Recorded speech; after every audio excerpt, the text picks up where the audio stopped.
नमस्कार दोस्तों, मेरा नाम है अजीत सिंह और पैसा बाजार ऐप में आप सभी का स्वागत है।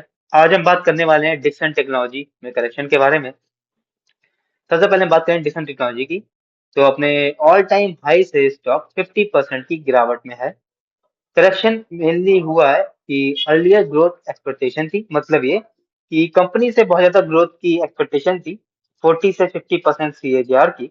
लेकिन कंपनी का साइज बहुत बड़ा है और इस करंट साइज में इन्हें इतनी अच्छी ग्रोथ ये लोग नहीं दे सकते। बिजनेस मॉडल और ग्रोथ की बात करें, डिक्सन इंडिया की largest EMS electronic manufacturing service company है। मैन्युफैक्चरिंग करती है electronics, Samsung electronic, Xiaomi, Philips जैसे ब्रांड्स के लिए। रेवेन्यू की बात करें, 6000 करोड़ का रेवेन्यू था 2021 में, जो बढ़ करके हो गया है 50,000 करोड़ का लास्ट ईयर। कंपटीशन की बात करें ईएमएस सेक्टर में, तो बहुत कंपटीशन बढ़ गया है। टाटा टेक्नोलॉजी से, केन्स टेक्नोलॉजी लिमिटेड से, टीजी इलेक्ट्रोप्लास्ट से। जब कंपटीशन बढ़ गया तो डिक्सन की जो फ्यूचर ग्रोथ थी वो भी थोड़ी स्लो हो गई। स्ट्रॉन्ग फाइनेंशियल पोजीशन, अगर अगर हम बात करें डिक्सन की, तो कंपनी ऑपरेट करती है नेगेटिव वर्किंग कैपिटल के साथ, 7 दिन के। मतलब ये कैश रिसीव होता है सप्लायर को रुपए देने से पहले। कंपनी की अगर हम रिटर्न ऑन कैपिटल एम्प्लॉयड की बात करें तो 45% का है, जो कि इंडिकेट कर रहा है इफिशिएंट कैपिटल यूज। डेब्ट लेवल की बात करें तो मैनेजेबल है और स्टेबल भी है, ज्यादा इशू नहीं होगा उससे। कुछ की रिस्क देख लें।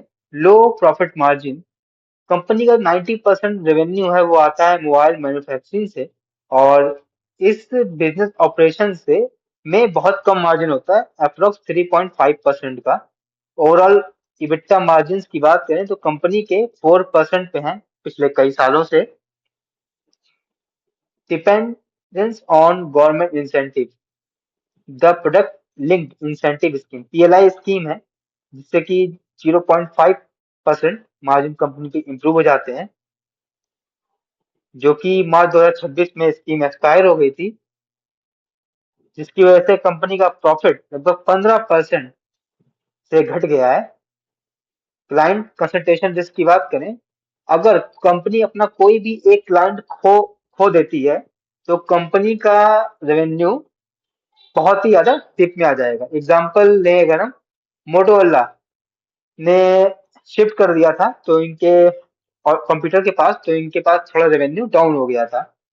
बैकवर्ड इंटीग्रेशन स्ट्रेटेजी की बात करें, कंपनी मार्जिन को बढ़ाना चाहती है। इसके लिए कंपनी कंपोनेंट मैन्युफैक्चरिंग पर भी शिफ्ट कर रही है, असेंबली यूनिट लगा रही है, कैमरा मॉड्यूल्स बना रही है, पार्टनरशिप कर रही है यू क्यू टेक्नोलॉजी के साथ, और प्रोड्यूस कर रही है स्मार्टफोन के कैमरा मॉड्यूल्स इंडिया के अंदर ही। डिस्प्ले मैन्युफैक्चरिंग के लिए जॉइंट वेंचर कर रही है एच के सी कॉर्पोरेशन के साथ, जो कि चाइना कंपनी है, और ये फैक्ट्री नोएडा में लगेगी। ट्रायल प्रोडक्शन स्टार्ट होगा Q2 2027 में। कुछ नए ग्रोथ के एरिया हैं। आईटी हार्डवेयर, कंपनी का टारगेट है 3,500 से 4,000 करोड़ का रेवेन्यू ये लोग कमाएंगे लैपटॉप और डेस्कटॉप से अगले साल से। मैन्युफैक्चर करेंगे एचपी और आसूस जैसी बड़ी कंपनी के लिए। एआई और डेटा सेंटर में भी कंपनी हाथ आजमा रही है, प्लान कर रही है मैन्युफैक्चर करने का सर्वर्स, एसएसडी और मेमोरी मॉड्यूल्स Q2 2027 में। कंपनी के हम वैल्यूएशन और टेक्निकल्स की बात करें, करंट में स्टॉक का पी चल रहा है 33 के पास। एनालिस्ट का कहना है ये फेयर वैल्यूएशन है। अगर कंपनी की ग्रोथ 18 से 20% एनुअली रहती है तो। सपोर्ट लेवल की बात करें तो प्राइमरी सपोर्ट 12,859 का है, और स्ट्रॉन्ग और लॉन्ग टर्म सपोर्ट 8,600 का है।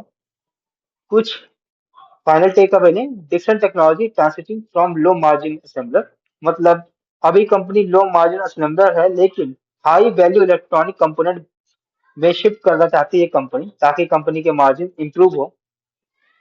पहले के मुकाबले देखें तो कंपनी की ग्रोथ काफी स्लो है, लेकिन आईटी हार्डवेयर में एक्सपेंशन कर रही है, बैकवर्ड इंटीग्रेशन कर रही है, कंपनी के फाइनेंशियल स्ट्रांग हैं और लॉन्ग टर्म ग्रोथ पोटेंशियल दिख रहा है कंपनी के अंदर। तो ये वीडियो हमारी सिर्फ और सिर्फ एजुकेशनल पर्पस पे थी, कोई भी बाई सेल की रिकमेंडेशन नहीं है। कोई भी निवेश करने से पहले अपने वित्त सलाहकार से बात करें। अगर वीडियो पसंद आया तो लाइक करें, शेयर करें, सब्सक्राइब करें। धन्यवाद।